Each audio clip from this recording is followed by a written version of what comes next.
13 Investigates broke news of a cheating scandal inside the Muncie Fire Department. Tonight, the firefighter at the center of that controversy is fighting to save his career. And tonight, for the first time, you're going to hear his side of the story.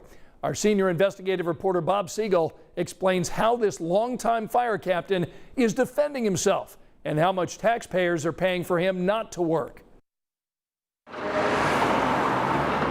Investigators say a cheating scandal that's shaken the Muncie Fire Department centered around one man, 19-year veteran Troy Dulaney.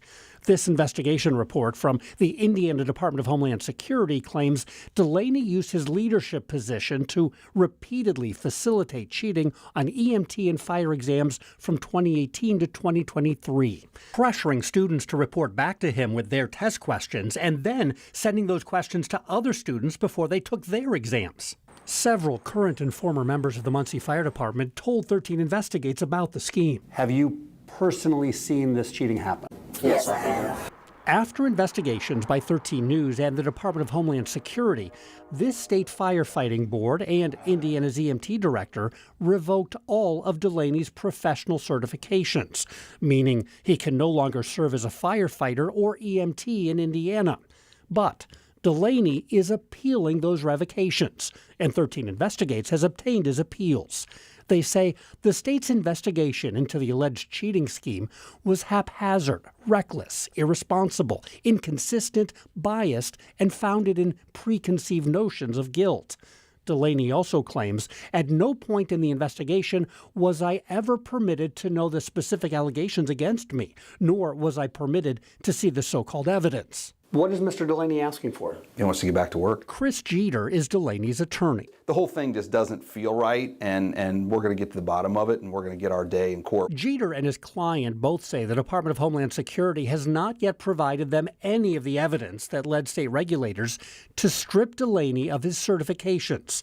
But that evidence was laid out during a long public hearing before the Firefighting Board, a hearing Troy Dulaney chose not to attend. State investigators say the evidence includes pages of questions as well as photos and texts that allegedly show the captain distributed test questions and answers, interviews with students who said they received test materials from the fire captain before their exam, and a text that a student said came directly from Dulaney, warning, "Do not tell anyone I shared with you." Did none of those things happen? I don't know, because I haven't seen any of that stuff. But you've had a chance to talk with your client. Does Yes. he claim that none of this happened? He claimed that he prepped his recruits and that he would debrief with them when they came out to make sure that that when he trained the next class of recruits that they were prepared. Did he sit down and say, write down every question that was on this test and the answer so that I can then go give that to the next class so they can cheat? No, that did not happen. Exactly what did happen will now be up to an administrative law judge to decide, and there's a lot at stake. It's really a man's life and occupation that's at issue here. Courtney Enright is an attorney who specializes in administrative law.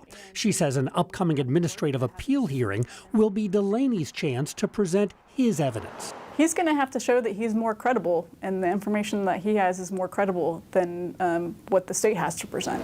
While Troy Dulaney appeals the decision from the Department of Homeland Security, he remains on paid leave, which essentially means Muncie and its taxpayers are paying him not to work. City records show so far, Dulaney has received nearly $22,000 since starting his administrative leave on May 25th. And if the longtime Muncie firefighter wins his appeal, or if he at least remains on the payroll for another 6 months, he can collect his full retirement from the city. Is there an effort to drag things out at this point until March of 2024 so that he qualifies for his full pension? No, there's not an effort to drag it out, just an effort to be fully prepared. 19 and a half years serving that community, I think he deserves the benefit of the doubt until the final judgment is rendered. Indiana Homeland Security tells 13 News it stands behind its investigation and looks forward to presenting its case to an administrative law judge. If Troy Dulaney does not win his administrative appeal, his attorney says they'll appeal again by taking the case to court. We'll keep following this case, which probably won't end anytime soon. I'm Bob Siegel, 13 Investigates.